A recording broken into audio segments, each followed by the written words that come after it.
Good morning.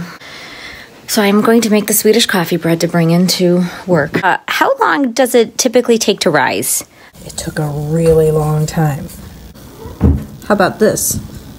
How about I make some Swedish coffee bread and stick it in the fridge and we'll try it that way. So if I do the bread and test it out, should I let it rise the first time and then put it in the freezer? No, it doesn't say anything. Rising a second time. Are we confusing that with kitten's bread?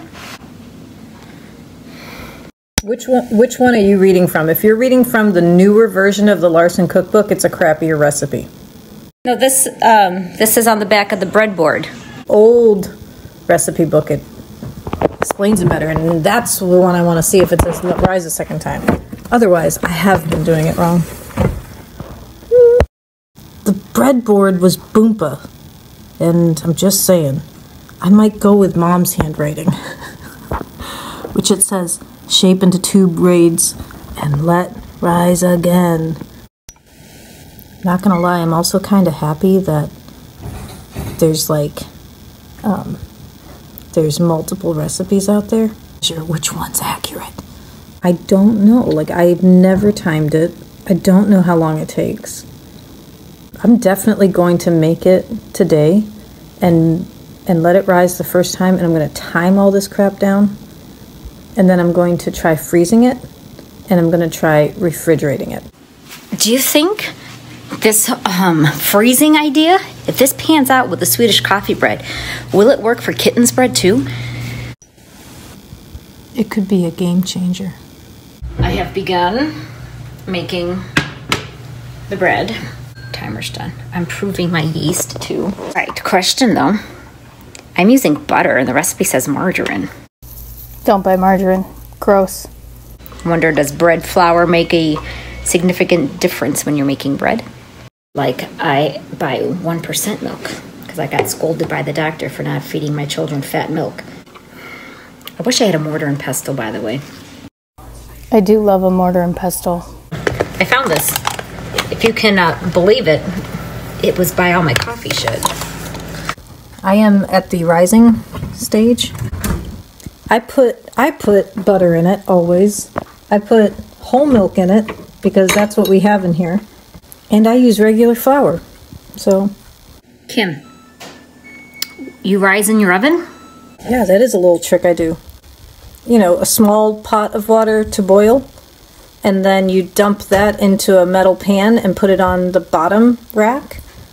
And then your next highest rack, you put the bread. It's in a very warm, steamy environment. What do you grease your bowl with? I remember now. Do you just spray it with the cooking spray? Do you use some vegetable oil or what? Just Pam. And then a tea towel on top. You know, or just if you don't have a tea towel, which is just that really light one, I guess just a dish towel. I don't know. I like to give it a good shake, get the dog hair off it, be real fancy. Awesome. That's fantastic, Kim. Oh, Jesus. Oh, and we're back. Here's my milk and butter mixture. And now I'm about to start adding flour and the eggs. I just realized there's another thing that I do that's probably weird. Another thing that I do is I take that hot, supposed to be lukewarm, but it's more than lukewarm, and I mix that with flour, some of the flour till it gets, thicker, and it cools it down a little bit, and then I add that yeast mixture. I'm going to measure out one of what will approximately be 6 cups of flour.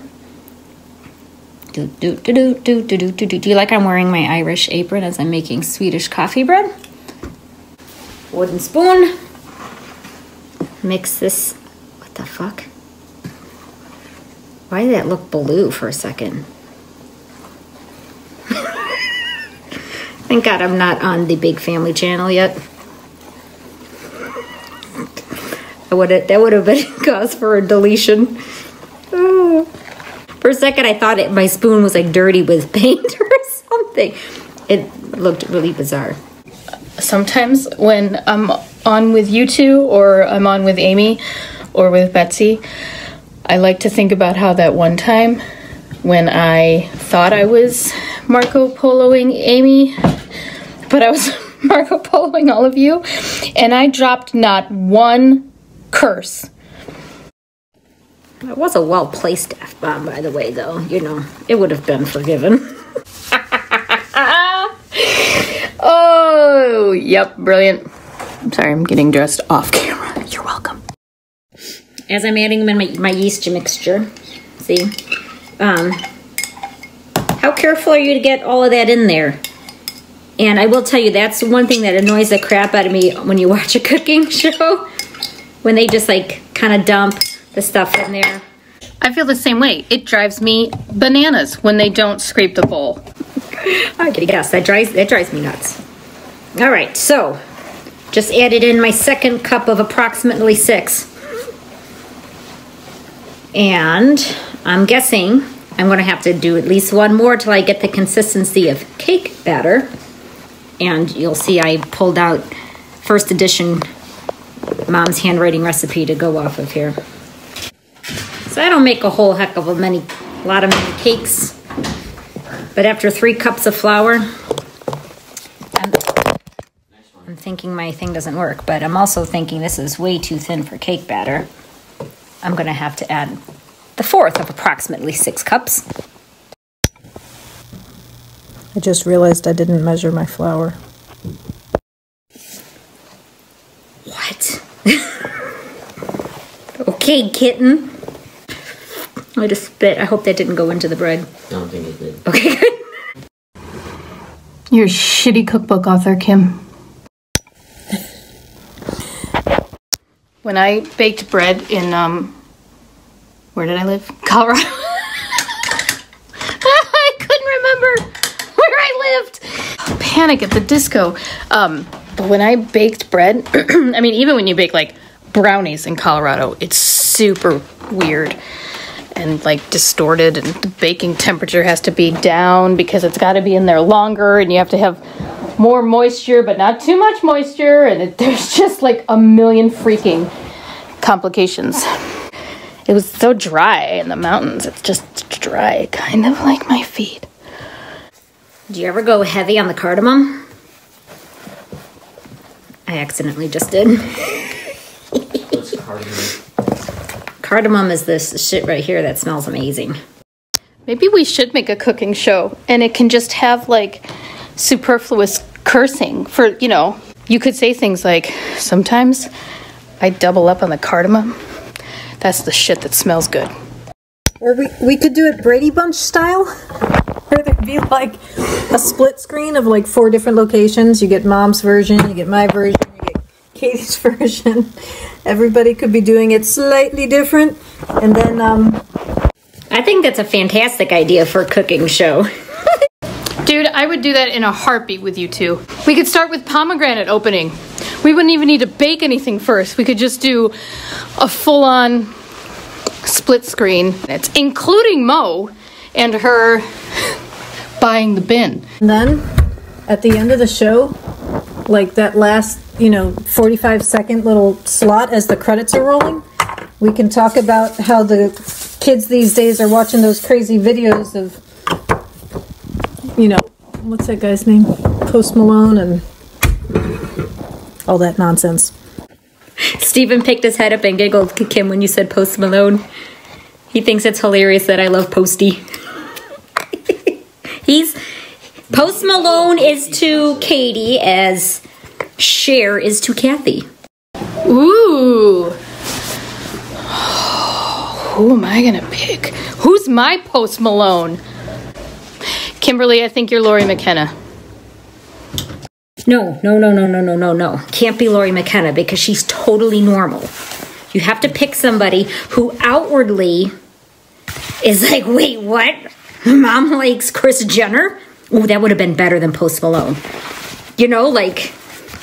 Who is that person you keep in your closet? You don't want people to know you actually like. Well, that's an excellent point, Katie. Who is Kim's Post Malone? Kids these days.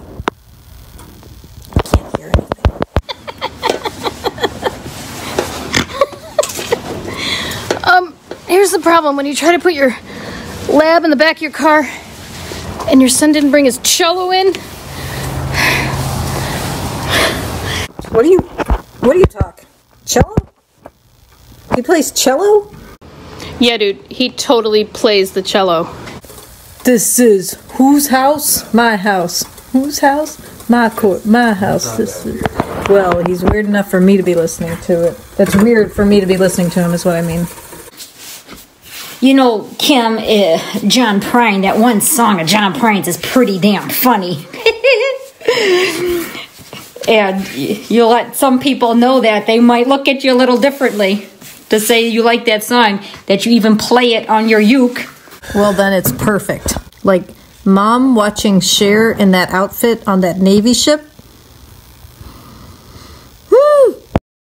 That's why I was saying, like, Lori McKenna couldn't be your postie, because she'd never be caught dead dancing on a Navy ship in a frigging see-through thong. You gotta look that one up, Stephen. Go on YouTube. Cher, if I could turn back time. Hey, here's a question. I might have hit start before or after I started talking. Stupid. Okay.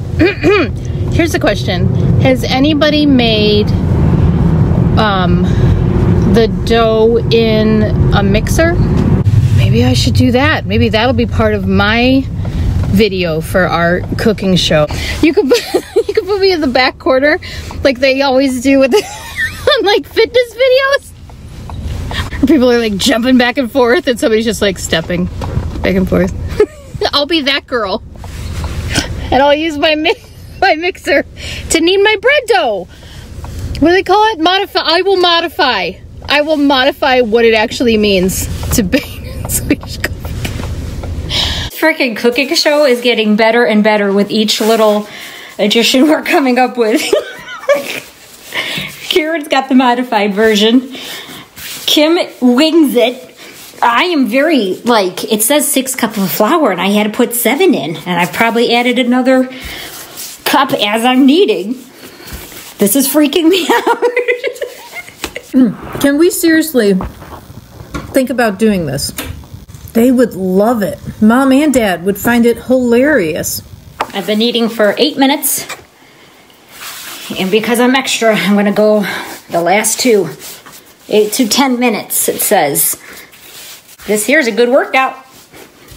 I mean, my triceps might be a little floppy, but think of how much shit I've gotten done while you've been standing there pushing on dough. I'm at an hour and I think it said 6 minutes. And I am nearly double. Dare I say nearly double? I mean, I think it is. So, I don't know why it would have taken... I hope this doesn't mess up your bread for tomorrow. Oops. Well, now that does have me a little concerned. Should I maybe take out the pan of water and still stick it in the stove? Oven? That's what I'm thinking. I guess this is a crapshoot. I'm going to go ahead and throw it in the oven without the pan of water. I'm going to take the water out. You could totally just use a towel, but if you do, you have to shake the dog hair off of it. In fact, I got distracted training the dog, and I totally let it over-rise the second time. Oh well, it's still going to taste great. So I took the other half, and I made it into 2 loaves. The moment of truth. Oh. Holy shit. Do you think that even doubled yet? I don't think that's even double. That is crazy that it didn't even double yet. I got the 2, so I did half the dough halved again. So this is each a quarter of the dough braided. Here's my other one, and I'm hoping while this one bakes, because I don't have 2 ovens, that she doesn't fart out on me. Okay, the 2 little guys, and they'd already gone too far.